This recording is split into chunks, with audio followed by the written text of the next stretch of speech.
guys, welcome back to my channel. In today's video I'm going to be doing the Meet the Artist tag and talking about myself. So the Meet the Artist tag, for those of you that don't know, is essentially a drawing that you do of yourself or a representation of yourself and you accompany it with some information. The idea of this is so that someone can learn quite a lot about you just from a quick glance. I've already added this to my Instagram, but I'm also making this video so I can add a bit more context to the things I chose. Just before we jump into it, I just want to have a quick disclaimer. Unfortunately, I lost some of the footage of this recording, which is very sad. I basically recorded it in the wrong format and then had to convert it, and while converting it, it got corrupted and it just didn't work. But what I have recovered will hopefully have to do, and you will see the final drawing at some point. I'm now going to go through my likes and my dislikes. They did change throughout the recording, so the ones you're actually looking at on screen, they do end up being slightly different at the end.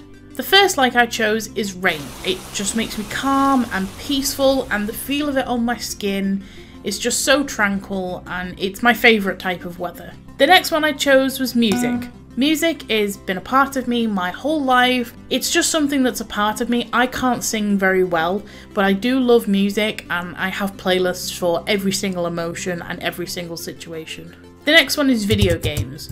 I've loved video games for a very, very long time. I really got into them around the age of like 15 or 16, but I had Game Boys and played Pokemon pretty much my whole childhood. So video games are very important for me. They've always been a form of escapism, but in the most recent years, they're ways of experiencing things that I could never really experience or don't have the money to experience. The next thing's Harry Potter. Harry Potter is the first book I ever read. Fun fact is I couldn't really read very well up until the ages of 6 or 7, and I moved into my grandparents' house and my granddad would read Harry Potter to me to go to sleep, which I still do now actually. I listen to Harry Potter audiobooks to sleep. It was something that really bonded me and my granddad together, and it sustained me through childhood and young adulthood and into adulthood. If I ever hear anyone mentioning Harry Potter, I'm like, hi, I like Harry Potter, can we be friends please? What house are you? I'm a Hufflepuff, by the way. Of course I am. The next like I chose was the Lake District. I've been going to the Lake District since I was about, I think I was 2 or 3 weeks old. There's actually a picture of my mum holding me and I'm tiny, and I've pretty much gone every single year since then. It's a place that I've got lots of happy memories. It feels like a second home to me, and it's just nice sometimes getting like back to nature in a way. The next one I chose was animals. I've loved animals my whole life. My mum had a cat growing up. She was called Tommy or Thomasina. I was about 15 when she died, which was really sad, but she still holds a special place in my heart. Since then, I've had dogs and guinea pigs and fish and hamsters and all kinds. I currently have a hamster called Munchie. She's adorable and fluffy, and me and my boyfriend are currently talking about one day getting 2 chinchillas. My boyfriend is technically allergic to animals, but he can handle smaller animals, so I'll take what fluff I can get. The next one I chose is YouTube. I've been watching YouTube since 2005, which is when my first YouTube account was created, and I used that account up until creating my new YouTube channel. It is now my television. I use it to learn things, I use it to laugh, I use it to cry, I use it to connect with people. For all its faults, YouTube is a great platform to reach out there and find people that are like you and know you're not alone in the world. The next one is boyfriend. I originally had this as love and then I changed it to boyfriend because I wanted him to actually have like a part of this specifically. I went through a very traumatic 8-year relationship prior to my boyfriend. It was abusive, emotionally and physically. It was very hard for me and I still deal with it to this day. I've been with my current boyfriend for coming up to 4 years now, and even through the difficult times we've had, he is probably the best person I know and will ever meet. He watches all my videos and he helps me and he guides me through things and he supports me, and I could honestly spend a whole video just talking about him, but I won't do that because I don't think he'd like that. He's everything to me, he really is. He makes the sun shine brighter than anyone ever could make it for me. The last one I chose, which is slightly more light-hearted, is sugar. I readily admit I have a bit of an issue, but I absolutely love sweet things. I love cakes and I love chocolate, and specifically dark chocolate. Oh, I love dark chocolate. There's something about sugar. I just love it. Okay, now for the funner ones. Let's talk about things I absolutely hate. So spiders. I hate them. They're crawly, they're creepy, they're ugly, they freak me out. Oh, no thanks. Hate spiders. The next thing is hot days. I like existing in the sun. If I have to be productive in the sun or on a hot day, I can't. I've always ran hotter, even when I was younger and I was a lot skinnier. Always made me uncomfortable and I hate it when it's hot. The next thing is onions. I can't stand onions. I can't stand it. I hate them. I hate them. I hate them. Ugh. The next thing is uncomfortable shoes.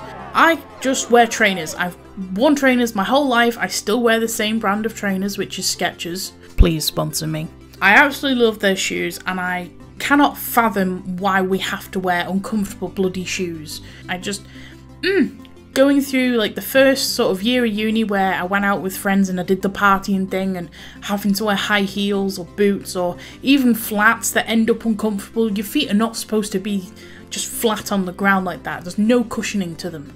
The next thing I hate is loud noises. Now this isn't like surprise loud noises because a lot of people don't like them. I don't like constant high volume. If it's music or something, that's really fine to me as long as it's not just noise. Say you're in the middle of a city, say in the middle of Manchester city centre and there's like thousands of people and there's just this like constant noise and it just gives me such a headache. The last three things I hate are quite difficult subjects, but I'm going to try and keep it as lighthearted as possible. So the next one is intolerance. I hate people who hate people. I don't understand how you can hate someone for loving someone. I don't understand how you can hate someone for the skin colour they're born with or a disability they have, or I just hate people who are intolerant of other people. It's ridiculous and it's pointless. The next two things are pretty linked. Depression and anxiety. I have had both of them, I think, for a very long time. It's only in the recent years when I've really learnt, like, oh, that was depression or oh, that was anxiety. I've looked back at my life, even very young, and I've gone, I was definitely depressed for a very long time, and I definitely had a lot of anxiety. I have a very overactive brain, and my anxiety just feeds into that. So I hate them both. I hate that they are a part of me, but I do accept that they're a part of me. So that does it for the likes and dislikes portion of the video. I'm now going to talk about the objects I chose to draw, why I chose them, and what they mean to me. I'm going to put three of them in the same sort of category. So you've got my Nintendo Switch, you've got my PC or my computer, and you've got my mobile phone. All three of those allow me to get out into the world in some way. The Switch allows me to switch off, just sit in bed or on my comfy sofa and just play Legend of Zelda or Stardew Valley or any of the games I have, and I'm looking down at this screen and the world around me is gone. The next thing is my computer. It is the most expensive thing I own. It's allowed me to play games at much higher specs and enjoy what the developers actually meant the game to look like, and it's enabled me to make videos and render and do all kinds of stuff. It means so much to me to have this computer. I don't know what I'd do without it. The next is my mobile. It's like my computer, but it's mobile. That's basically it. It's my mobile window to the world. I'm next going to talk about two things that are sort of related to my childhood that mean a lot to me. So you have the teddy bear, which he's called Old Bear, which is after Old Bear from Old Bear Stories. He's 25 years old, I think. I got him when I was about 2. He's very well worn and he's very much loved. And he sleeps with me every night and I love him to bits, and he's the comfort when I feel like I am lost. Next thing is, I don't know if you can tell, it's actually a perfume bottle. It's Vera Wang Princess. It's the first perfume I ever chose for myself. My grandma bought it for me and it felt like this defining moment. You know, you get like, sometimes firsts are so important, and my first perfume is important to me, and I still wear the same perfume today. Not obviously the same bottle, but exactly the same brand. I have it with me right now. It is in front of me as I tell you this. The next thing I'm going to talk about is the little bisexual flag. You could call me pansexual really, because pansexual and bisexual are pretty interchangeable at this point. I did find out about bisexuality first, as in the word and the flag, so that's the one I've just kind of stuck with. Plus I kind of like the flag better. Since puberty, I've always had crushes on men, women, anyone, really. It's a part of who I am. It doesn't really matter what you've got between your legs. The next one is the YouTube button. I'm mostly not going to talk about that because I've already talked about YouTube because it's in the list of likes, but I love YouTube, yay!